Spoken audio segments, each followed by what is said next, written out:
Nimas Bendoro wong ayu sing kaya godhong tunjung netrane.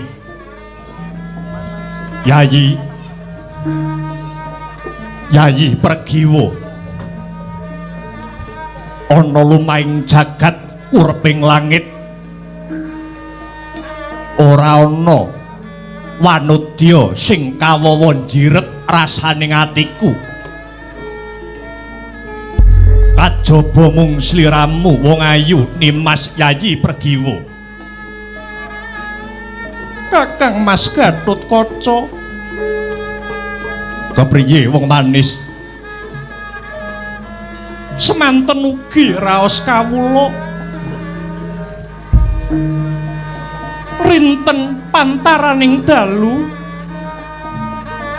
mboten wonten ingkang hangreridu kejawi namung wewayanganipun paduka Kakang Mas Raden Gatotkaca ingkang tansah sanja wonten pungkasaning pangimpen Kakang Mas.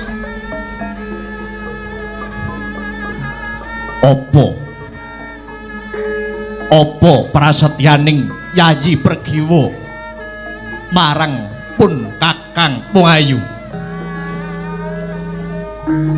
Kakang Mas, kapalang ana mlumpat karanteo medhot menawi kula pun Pregiwa mboten kasembadan sesandingan kalian paduka pangeran badhe kula entengaken pejah kula Kakang Mas.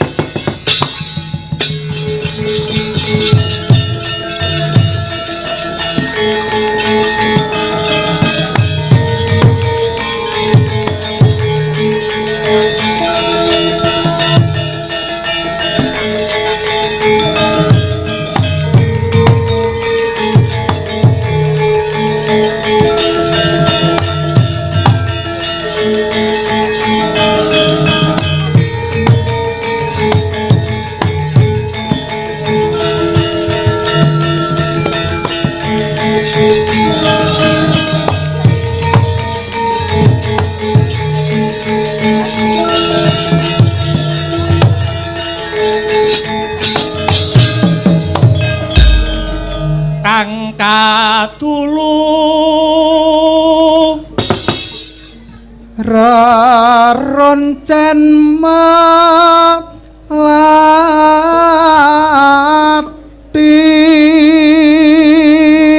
Kakang Mas Gatotkaca, ana apa Yayi? Aku sayang peyan.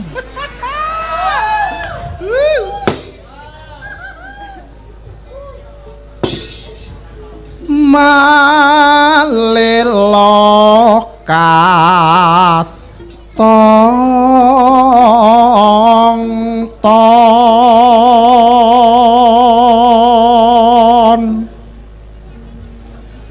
rina wengi amung dadi impen.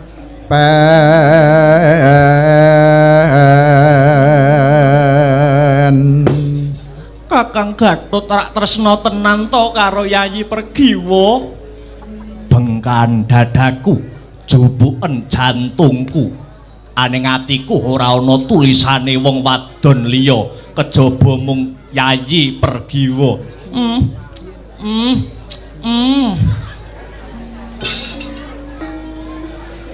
Babuntone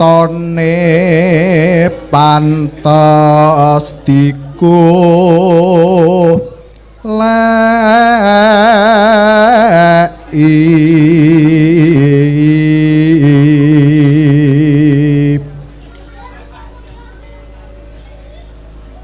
dununge wong manis ingkang maweh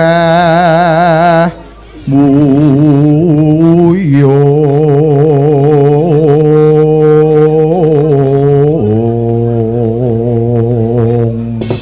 sok yen wis kelakon seliramu Yayi Pergiwo dedaupan kelawan aku Yayi Pergiwo kepengin duwe anak pira 24 akeh mendek yo ben to Mara Gage tutukno kidung katresnan iki wong manis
nyapa to jane kok nyawangi aku karo mesem ae kowe mundak gedhe macakmu saya apik wis saya gedhe macakmu saya ngerti karo kebutuhane wong lanang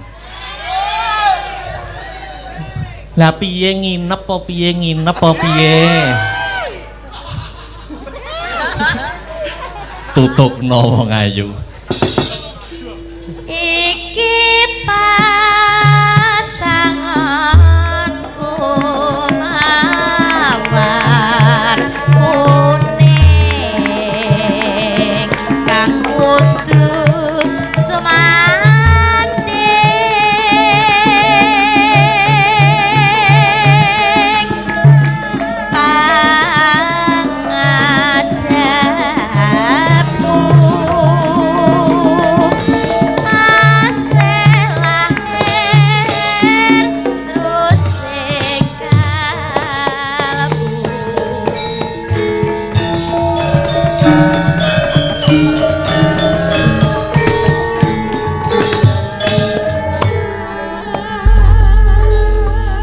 Rama Paduka Rama Kyai Werkudara lan Rama kula Kanjeng Rama Janaka sampun sami sarujuk Paduka kalian kula kantun nengga dinten ingkang sampun dipun temtokaken Kakang Mas iya Yayi nanging wonten napa lho kok nitik saking lekering wadana jaiting netra kang sarta tepunging wimbo kok kados wonten gembolaning perkawis ingkang kineker pangeran Yayi kados pundi sakwetara tri ari kawuri utawa telung dina kepungkur pun kakang nampa sasmitaning dewa lumantar pangimpen pergiwa. Paduka kakang Mas Gatotkaca nyupena menapa lho? Yayi. Pun kakang ngimpi sajroning dedaupanku kelawan sliramu Yayi Pregiwa. Ana dayaning ombak utawa banjir bandang ingkang hanempuh kasatriyan Madukara. Iki kira-kira pratandha apa ya Yayi?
Ratu saka negara Tunjung Langkaban Prabu Yaksa Pradenta iki.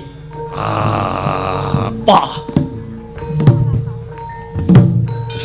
Hei!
Pandhawa tata gati wisaya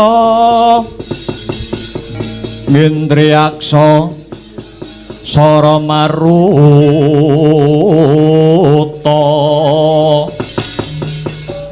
Pawana Bana Margana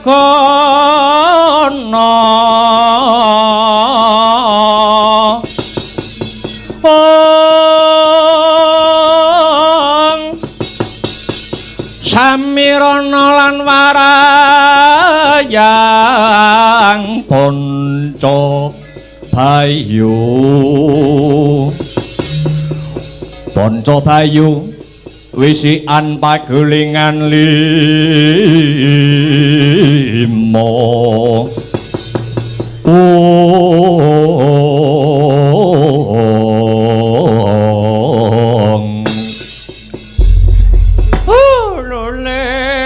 lole sumolole sumorate emprit gantil buntute omah joglo hawala iki ndak waspadakake murid siswaku Prabu Yaksa Pradenta saka negara Tunjung Langkaban kang wis marak ngadhep marang pun Bapa Pandhita Durna. Nuwun inggih Bapak. Gugup garagapan kula nampi timbalanipun Bapa Durna ing Sukalima. Wonten babakan ingkang pundi dene kula katimbalan marak ngayun menawi kenging winedaring kathah suwawe kula aturi paring dawuh Bapak Yaksa Pradenta kula wonten dawuh saking ilmu aji jaya kawijayan kabeh wis ndak paringake marang jeneng sira kulup ora ana ilmu ora ana kawruh kang ndak eman marang jeneng sira ngibarat sok glogok banyu ngejun paribasane nganti sira sak mengko wis kelakon dadi ratu kang kondang kaonang-onang kajwara saindenging jagat raya. Bapak Guru, piye Yaksa Pradenta? Sedaya kala wau boten saged kula gayuh tanpa lelabuhan paduka Bapak Guru Durna. Dumateng kula pun Yaksa Pradenta. Bagus, dadi kowe ngakoni kowe iso pinter, kowe iso dadi wong kondang, kuwi sing ngundangke Begawan Durna. Awit saka lelabuhanku inggih kula dodo. Bagus yen pancen kaya mangkono. Lah saiki kanggo nater ketrimaning uripmu ana jejibahan tumrap sira Yaksa Pradenta kang kudu sira lakoni. Sumangga kula aturi paring dawuh. Kula sampun samapta ing gati sawega ing diri nindakaken sedaya jejibahan menika kangge nyembuh dharma bekti kula tumrap paduka Bapa Guru Durna. Mangkene ngger iki putuku si Lesmana Mandra Kumara lagi gandrung kepaung kelawan kembang Madukara anake muridku Janaka kang sesilihe Dewi Pregiwa. Kamangka kembang rawat ujare Mbok Bakul Sinambiwara si Pregiwa mau wis bakal kajatukrama dening anak Werkudara sing jenenge Gatotkaca. Tekse Gatotkaca bakale dadi pepalang anggone putuku Lesmana Mandrakumara. Anggone duwe kepinginan sesandingan kelawan si Pregiwa. Yaksa Pradenta. Lajeng kersanipun Bapa Guru kados pundi? Didom gaweane. Kados pundi? Gaweane didom. Dina iki aku kang bakal lumarap ana Madukara. Muridku Janaka bakal tak koroki kupinge. Supaya gelem murungake utawa mbatalake dedhaupane si Gatotkaca lan si Pregiwa. Lah dene kewajibanmu Yaksa Pradenta. Kewajibanmu ya kuwi kowe kudu bisa cilik gawe lara gedene mateni anak Werkudara sing jenenge Gatotkaca. Nanging piwelingipun Bapa marang jeneng sira kulup Yaksa Pradenta. Anggonmu mateni Gatotkaca. Aja pisan-pisan ngaku murite Pendhita Durna ing Sukalima, ngibarat wong mancing kena iwake nanging aja nganti butek banyune. Lho inggih ngestaken dawuh. Piye? Kowe saguh apa ora? Yen wani aja wedi-wedi, yen wedi aja wani-wani. Sagah Bapa. Saguh? Sagah. Kula pun Yaksa Pradenta sakwadya bala kula saking negari Tunjung Langkaban. Ingkang badhe mejahi pun Gatotkaca. Bagus. Putuku ngger. Bocah bagus, bocah jentara. Lesmana Mandrakumara. Kula wonten dawuh eyang.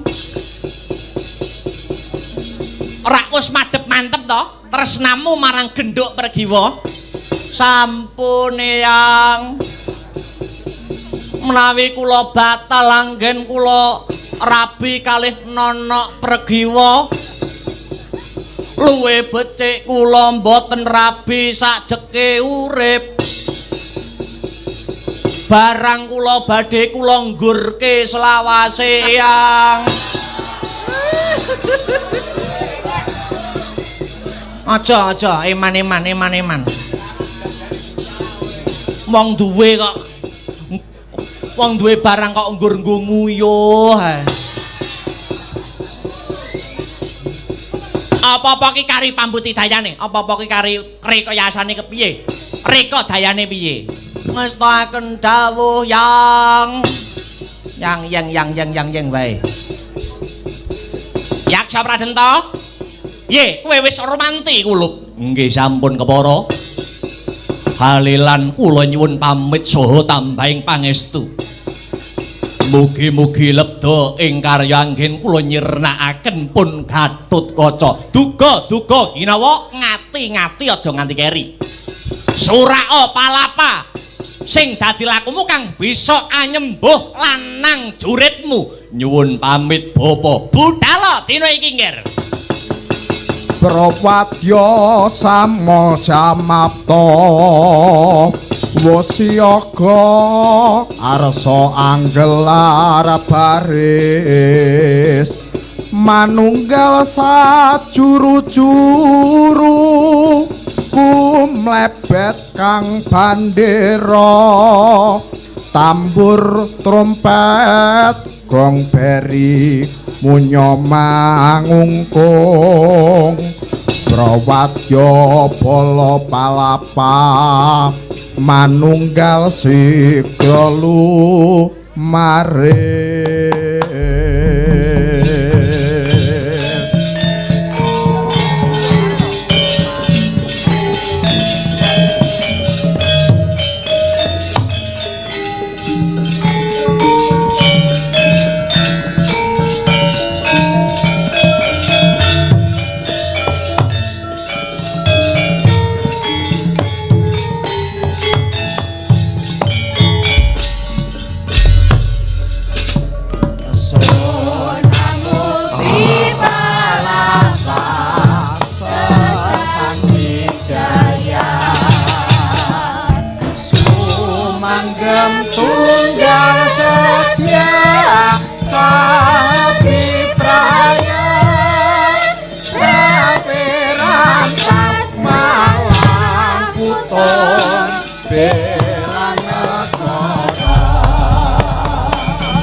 Pedhot pisan.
Ramene kaya ngene selawe jane wis murah lho jane.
Ladrang pendet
leng-leng ramyan ingkang sinar tansah santi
prasangka kumenyar sinar tansah santi konjem regang agung asas santi niskalane kumalane pramudita sirnane kang sifat durjana sinar maruta binarungka satinaku ringgit perwa kang gumalan amor pentayonar buka wibara ingkang carita kang sinungging pralampita kinupet wangan budaya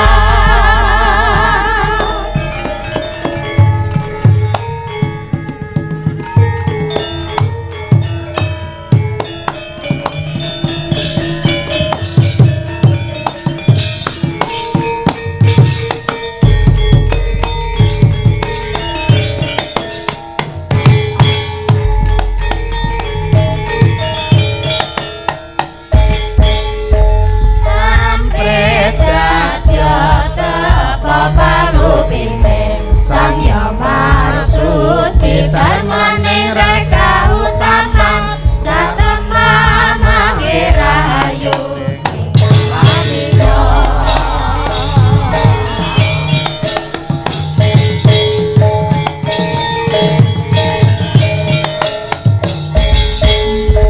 ampreta jata papalubining sang yamar suti darmaning reka utaman satema mangirayu salami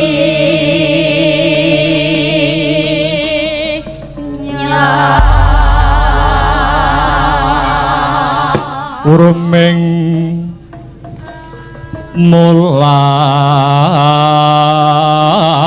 mulat urming mulat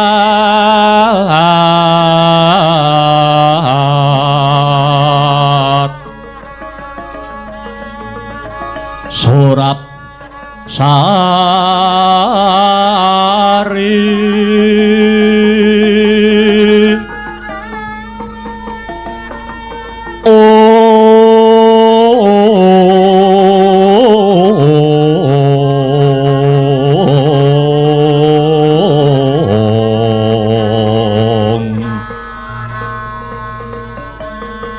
ruming mulat surap sari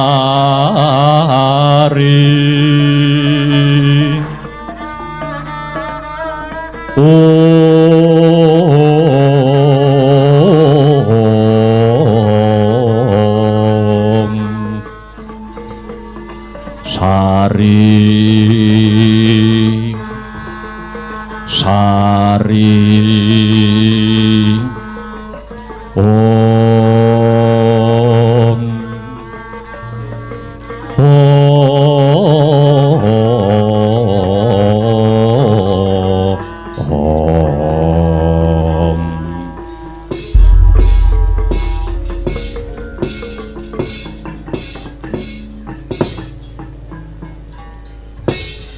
Iwang suksma mangadi luwih payungana marang panjenengan ingsun sumrambahipun tumrap para warga bebrayan gung ingkang gesang wonten ing kasatriyan Madukara nyuwun sewu dereng dangu rawuhipun Kanjeng Bapa ing Sokalima Bapa Panemban Begawan Durna ing kasatriyan Madukara kang putra pun Arjuna ngaturaken pasegahan panakrami mugi kunjuk dumateng sahandhap pepada paduka duh Bapa ing Sokalima lole semorate Dok ning dungkul dadi alas dadi wana dongkrek monyor. Iya.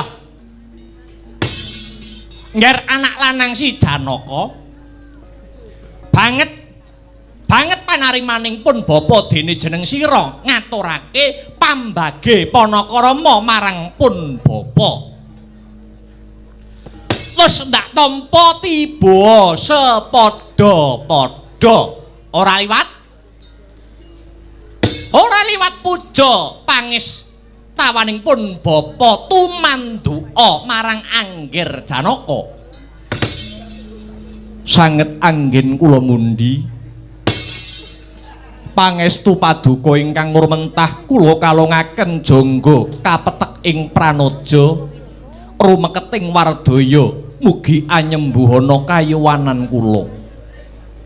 Sumangga kula aturi lenggah ingkang prayogi duh Bapa Panemban. Ya, Ngger Janaka.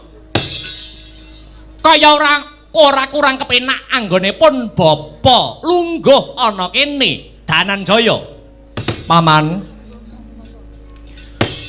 Harya Sengkuni.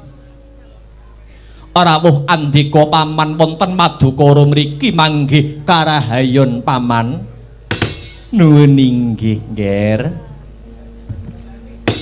Waleh menapa anggen kula sowan Madukara mriki kalis saking rubeda mboten langkung. Salam taklim kula kunjuk dhateng anak Angger Janaka. Sanget anggen kula nampi mugi andayanana bagya kayuwanan katuran lenggah pinarak ingkang prayogi paman. Inggih, Ngger. Semunipun boten kirang sekeca malih anggenipun kula ngabiyantara wonten Madukara mriki. Bapa Durna njanur gunung Kadingaren paduka bapa ing Sukalima rawuh sarimbit kalian paman Patih Sengkuni. Baya wonten wigatos ingkang pundi? Suwawi keng bapa kula aturi paring dawuh. Keng putra nyuwun katerangan bapa. Purwa Madyawasana samendang tan ana kang karempit. Mbak menawa ana sisiping tembunge pun bapa diagung pangaksama ya Juna. Nuwun inggih Bapa Panemban. Janaka kula wonten dawuh. Pun bapa prapta ing Madukara iki amung bakal nyocokake kabar ingkang sumebar pawarta ingkang warata. Apa pancen bener kepara nyata dina sakmengko jeneng sira Angger Janaka arep besanan karo kakangmu Jodipati. Apa bener sira Arjuna arep besanan karo kakangmu Werkudara, Ngger? Lakar kasinggihan dawuh jengandika bapa. Anak kula Pregiwa sampun kencan rembag kalian kulup Gatotkaca namung kantun nenggo kepyaking damel sekawan dasa dinten melih duh Bapa Panemban. Alah slendro sing dadi rasaku kulup. Kaget krungu kabar iki. Kosek Ngger, kosek. Jane jeneng sira Arjuna iki isih nganggep pun bapa iki gurumu apa ora? Kados pundi bapa? Jane Pendhita Durna iki isih kok anggap gurumu apa ndak Janaka? Paduka Bapa mboten namung kula anggap minangka dwija kula. Malah kepara kula anggap kadidene Sudarma kula piyambak. Kenging menapa? Kenging menapa kok pun bapa ngendika ingkang kados mekaten. Kowe iso nggelar, wajibe kudu iso nggulung. Yen pancen jeneng sira Dananjaya, ngaku pun bapa iki isih mbok anggap dadi gurumu. Pendhita Durna isih kok anggap dadi dwijamu. Jajal saiki tak takoni. Apa kewajibane anak marang Sudarma? Wangsulana Arjuna. Lho nggih. Kewajibanipun anak dhateng Sudarma menika mboten sanes kejawi namung mbangun miturut menapa ingkang dados dawuh pangandikanipun Sudarma. Yen Sudarma kandha ngidul, sayekti Janaka nggih badhe ngidul. Nek Sudarma kandha ngalor, anak inggih kedah ngaler. Yen aku perintah marang jeneng sira Arjuna, kon nyemplung ning segara geni, apa sing dadi prasetyamu Arjuna? Mboten kok namung ngemungaken hanjegur wonten ing segara geni. Senadyan to kula pun Janaka dipun utus kalian Bapa Durna ingkang kula anggep dados Sudarma utawi guru kawula. Badhe kula tempuh, badhe kula lampahi senadyan awit kewajibanipun anak marang Sudarma inggih menika mboten sanes mbangun miturut Paduka Bapa Durna ingkang dados dwija kula pundi menapa ingkang dados pangandikanipun. Bagus. Yen jeneng sira Arjuna Janaka Wibaksa isih nganggep aku iki gurumu, kepara mbok anggep wong tuamu dhewe. Kenang apa? Kenang apa kok Janaka arep duwe gawe mantu ora matur pun bapa luwih dhisik. Permara reh mangus wong yo ngambrang kadhi karonaning kaswasih ring marga memalakung risang ganta mastrat maca lengleng lalu mangulati surya mangrangsang wayah surya mangrangsang wayah umyus hamara bayanto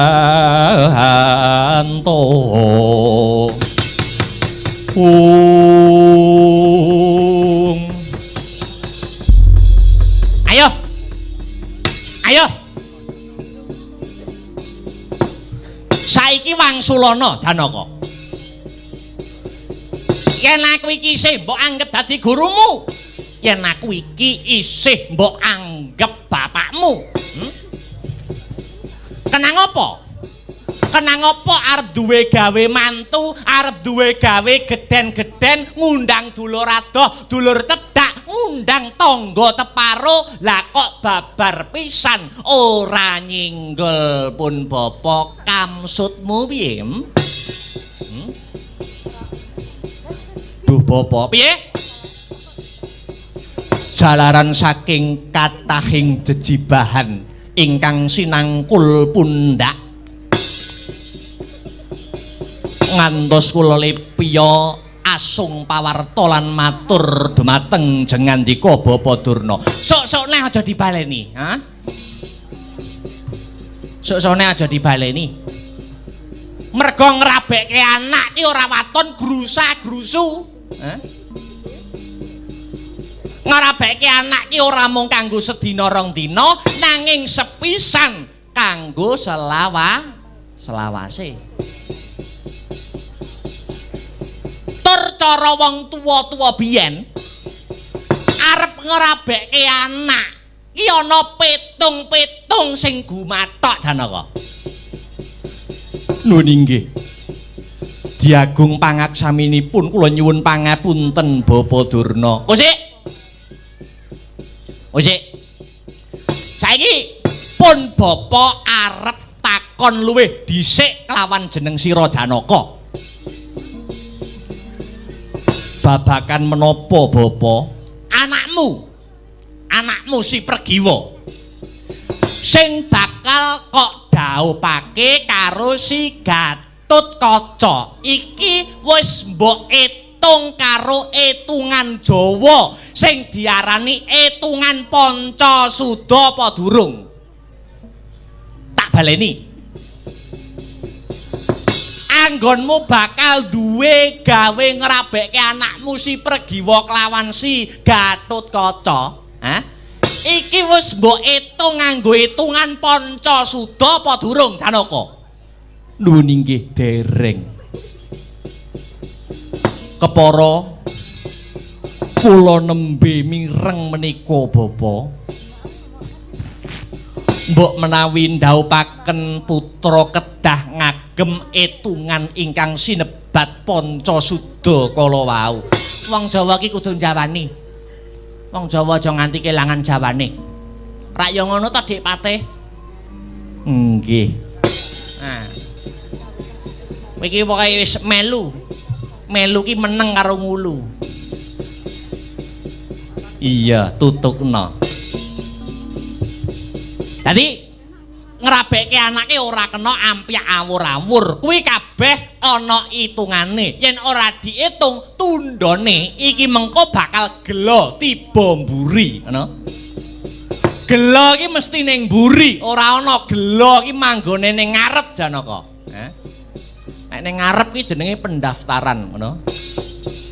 Inggih.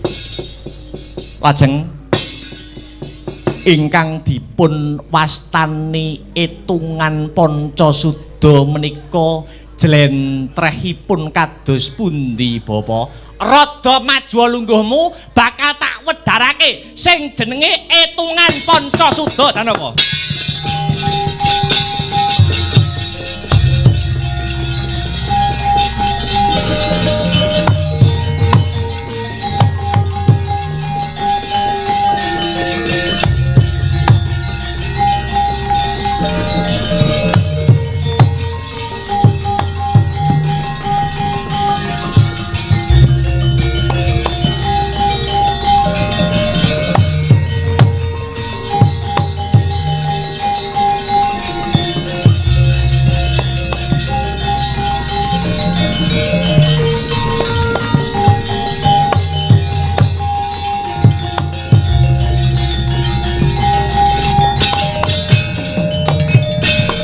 Lenglenging driya mangu-mangu mangungkung kanduhan rimang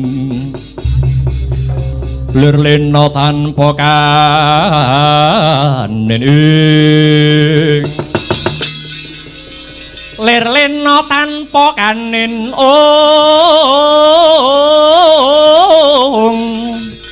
yen tantulusa yen tantulusa mengko sang dyah utama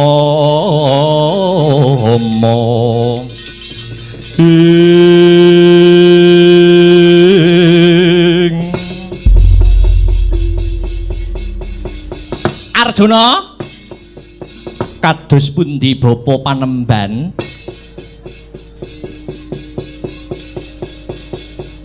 Panca kuwi tegese 5.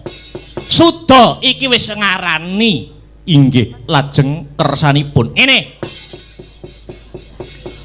Pancasuda kuwi jlentrehe dina kelairane manten lanang karo dina kelairane manten wedok dijumplah. Nek wis dijumplah terus disuda 5 kari turah pira. Lah kuwi sing jenenge den arani sinebut etungan Pancasuda kang melu pirangan itungane wong-wong Jawa biyen. Lho nggih, lajeng kados pundi? Lah yen wis dina kelairane manten lanang karo manten wedok wis kelakon dijumplah, njur disuda 5 kok entek. Kuwi tegese kobong utawa sampyuh. Durung nganti tutuk anggone bebrayan mantene mati kabeh. Kuwi yen disuda 5 ora nyisa. Hah? Lah, yen disuda 5 kok turah siji. Kuwi jenenge pegat pati. Kuwi ya elek, kuwi ya ora becik.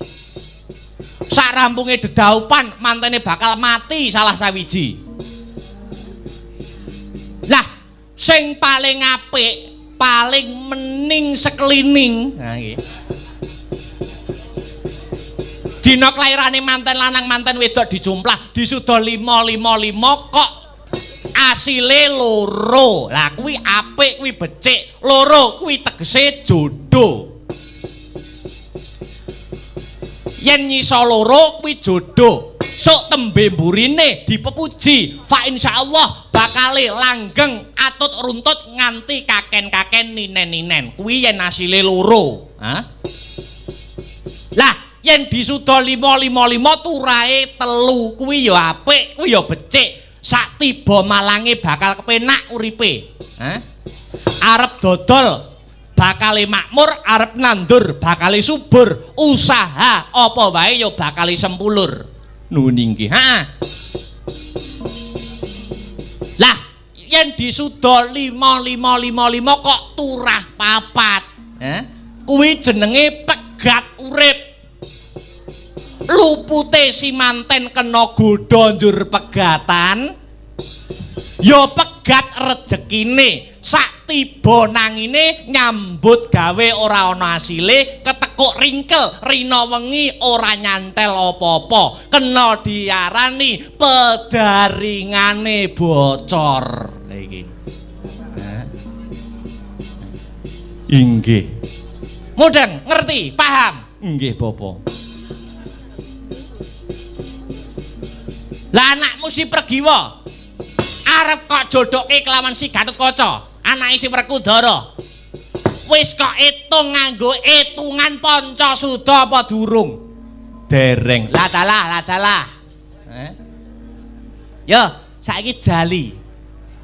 Diitung bareng-bareng. Si Pergiwa anakmu wadon, kuwi dina kelairane apa, Janaka? Anak kula pun Pergiwa, lairipun punika nuwun inggih Buddha Kresna. Buddha Kresna kuwi tegese Rebo Wage. Lakar kasinggihan Bapa. Rebo kuwi 7, Wage kuwi 4. 7 tambah 4 dadine 11. 11 ki nomere kirik. Kok yo apal kancamu kok. 11 kire. Nek selikur cara nganjuk guyangan. Mbuh nek kene jenenge apa? Lah, saiki nek dina kelairane si Gatotkaca. Gatotkaca dina kelairane apa, Janaka? Gatotkaca menika dinten kelairanipun nuwun inggih pun Tumpak Seta. Tumpak Seta inggih. Tumpak Seta ki tegese Setu Legi. Lakar kaluhuran. Setu ki 9, Legi ki 5. 9 tambah 5 dadine 14. Ayo, saiki manten lanang, manten wedok dijumplah, ya ta? Gatotkaca kuwi 14, Pergiwa kuwi 11. 14 tambah 11 dadine 20. 20 yen disuda 5 wekasane entek kobong sampyuh bakale omah-omahe anakku si Pergiwa lawan si Gatotkaca Arjuna.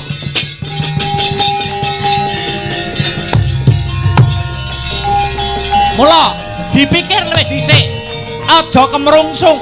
Karabek anak ora kena ampiak awur-awur. Dipikir, diteliti, diunggah, didoke Janaka. Nuwun inggih Bapak.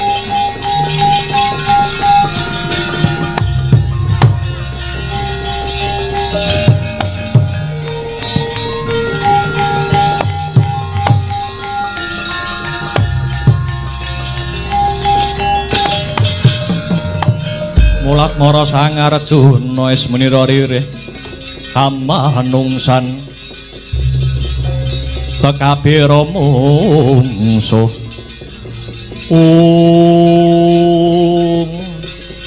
ye pikiran aku ora mengaruhi elek aku ora ngujuk-ngujuki aku ora ngicuk-ngicuki ning abang ijone lakon kintang kipuling perkara kabeh ndak balekke marang kowe. Kowe arep ora manut pun bapa monggo tetep lakonana. Rabekno Gatotkaca karo si Pergiwa. Ora apa-apa, aku ora rugi apa-apa. Ning bayangno nek wis kelakon rabi tenan, ora ana sepasar manten lanang manten wedok njur mati ngono piye? Hah? Ayo. Gagasan. Durna ki ora rugi apa-apa. Mula yen aku isih mbok anggap sudarmamu wong tuamu yen ana apa-apa ki aku paling ora senggolen, aku jawilen. Ayo. Saiki malih apa ora pikiranmu? Oh.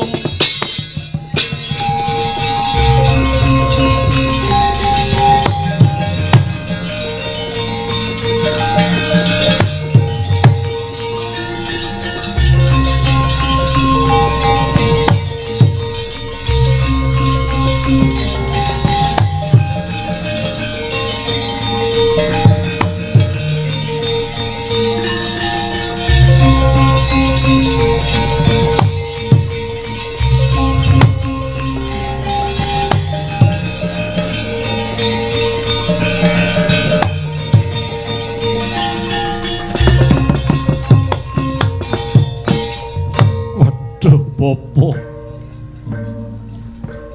sanget mboten nginten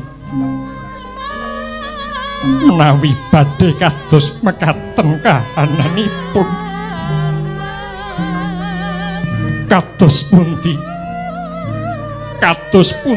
nasibipun putra kula kekalih ingkang ngarsa kajantuk krama bapa mula yen nenek apa-apa ki wong tuwa melu disenggol, wong tuwa ki melu dijawil. Aku ora pamrih apa-apa. Nanging yen ana apa-apane kaya ngene, sapa sing arep tanggung jawab kalamanto besok ana sambi kalaning marga. Nanging kabeh mau balik marang rasamu dhewe. Arjuna dhewe sing bakal nemtokake. Nggih. Sareng kula raos-raos ageng katresnan kula dumateng anak